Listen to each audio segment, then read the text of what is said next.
Hello students, चलिए आज देखते हैं फिर डिफरेंट इंटीग्रल्स का इंपॉर्टेंट क्वेश्चन।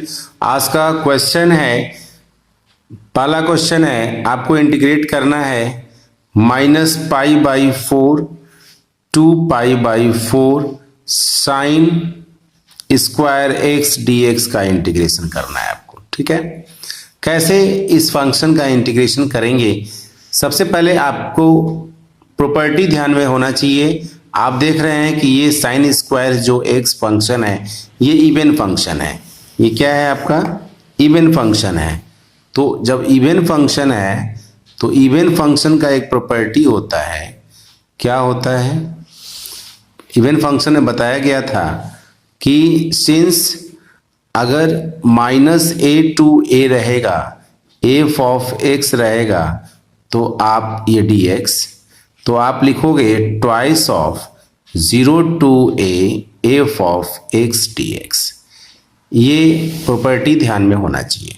इस प्रॉपर्टी का यूज करके हम लोग इस क्वेश्चन को सॉल्व करेंगे। ठीक है, तब यहाँ से i इज इक्वल टू क्या हो जाएगा?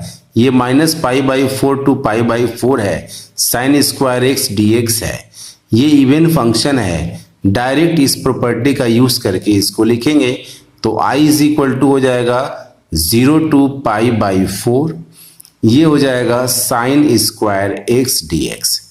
अब आप जानते हैं साइन स्क्वायर एक्स का इंटीग्रेशन नहीं होता है, आप उसको ट्रांसफॉर्मेशन में ब्रेक करके बनाएंगे। ये ट्वाइस यहाँ लिख दीजिए। ठीक है, तो क्या हो जाएगा? ट्वाइस ऑफ 0 टू π/4 और ये हो जाएगा 1 minus cos 2x upon 2 dx। Clear है? अब आप क्या देख रहे हो? ये 2 कैंसिल हो गया, यहीं से कैंसिल कर दो आप। अब इसको सेपरेट करो। सेपरेट जब करोगे तो क्या हो जाएगा? ये 1 into dx that is dx हो जाएगा, और ये 0 टू π/4। ठीक है, फिर हो जाएगा माइनस कॉस 2x, ये हो जाएगा dx, और ये हो जाएगा 0 टू π/4। ठीक है, फंक्शन को सेपरेट कर लिया हमने। अब इस फंक्शन को इंटीग्रेट करते हैं तो dx का इंटीग्रेशन हो जाएगा x। क्लियर है? और ये लिमिट हो जाएगा 0 टू π/4। cos 2x का इंटीग्रेशन हो जाएगा sin 2x, और ये x का कॉफिशिएंट नीचे 2 आ जाएगा, 0 टू π/4। यहाँ से क्या हो जाएगा? एक upper limit minus lower limit, π/4 minus 0, ये इसका वैल्यू हो गया। ठीक है, अब इसका ये 1/2 बाहर कांस्टेंट है, बाहर कर दीजिए। ये हो जाएगा साइन 2x, x के प्लेस पर π/4 यानी साइन π/2 हो जाएगा। ठीक है, और 0 होगा तो साइन 0 डिग्री हो जाएगा। ठीक है, अब क्या करोगे आप? ये तो π/4 हो गया, और ये हो जाएगा -1/2, और इसका वैल्यू तो 1 हो गया। देखिए स्टेप बाय स्टेप, ये साइन 0 डिग्री का वैल्यू 0 हो गया, तो इसका कंप्लीट आंसर बन के तैयार हो गया π/4 -1/2। ये आंसर कंप्लीट हो गया। तो ये भी इम्पॉर्टेंट क्वेश्चन है। प्रॉपर्टी आपको ध्यान में होना चाहिए। डायरेक्ट प्रॉपर्टी का यूज करके आप दिमाग में लाएंगे और प्रॉब्लम को सॉल्व करेंगे, प्रैक्टिस करेंगे। प्रैक्टिस से प्रॉब्लम सॉल्यूशन कंप्लीट होता है, इसीलिए प्रैक्टिस बहुत ज़रूरी है। प्रॉब्लम्स बनाने के लिए आपको प्रैक्टिस की बहुत ज़रूरत है। एग्ज़ाम बहुत नज़दीक है, आप प्रैक्टिस खूब करें। चलिए आज का फिर एक नेक्स्ट क्वेश्चन लेते हैं। क्वेश्चन है, काफ़ी इम्पोर्टेंट है ये, π/6 टू π/3। ठीक है, ये क्वेश्चन है, ध्यान देंगे। और ये हो जाएगा आपका dx upon 1 plus √tan x। ठीक है, इंडिफिनिट इंटीग्रेशन में आप इस तरह का क्वेश्चन बनाए होंगे। चलिए डिफिनिट में इस क्वेश्चन को कैसे सॉल्व करते हैं इसको देखा जाए। पहले दिए गए फंक्शन को जो tan x है उसको ब्रेक कर लेंगे। चलिए ब्रेक कीजिए। ये π/6 टू π/3 है, और ये हो जाएगा dx अपॉन 1 प्लस ये साइन x रूट में अलग अलग करके लिख देते हैं अभी फिलहाल, cos x रूट में हो जाएगा, ठीक है। tan x का value sin x upon cos x होगा, अलग अलग अभी ये रूट में कर देते हैं। एलसीएम जब लेंगे तो इसका वैल्यू हो जाएगा π/6 टू π/3, ये लिमिट तो रहेगा, ये रूट cos x ऊपर चला जाएगा, ठीक है। और नीचे बच जाएगा रूट cos x और plus root sin x। Clear है, सिंपल क्वेश्चन है। अब ये आपका i आ गया, कंप्लीट इसका हमने सॉल्यूशन कर लिया, ये i आ गया। अब प्रॉपर्टी आप जानते हो, क्या प्रॉपर्टी यूज करोगे इसमें? अगर 0 टू a है, f ऑफ x है, dx है, तो हमने बोला था प्रॉपर्टी जब डिस्कस किया था, तो एक प्रॉपर्टी ऐसा है जो काफ़ी यूज होता है, इसको लिखेंगे 0 to a f of a minus x dx। Clear है। अब क्या करेंगे, इसको उसी तरह बनाएंगे, यहाँ पर 0 के प्लेस पर π/6 है और a के प्लेस पर π/3 है। अब इस प्रॉपर्टी का यूज करेंगे, एक और प्रॉपर्टी हमने बताया था,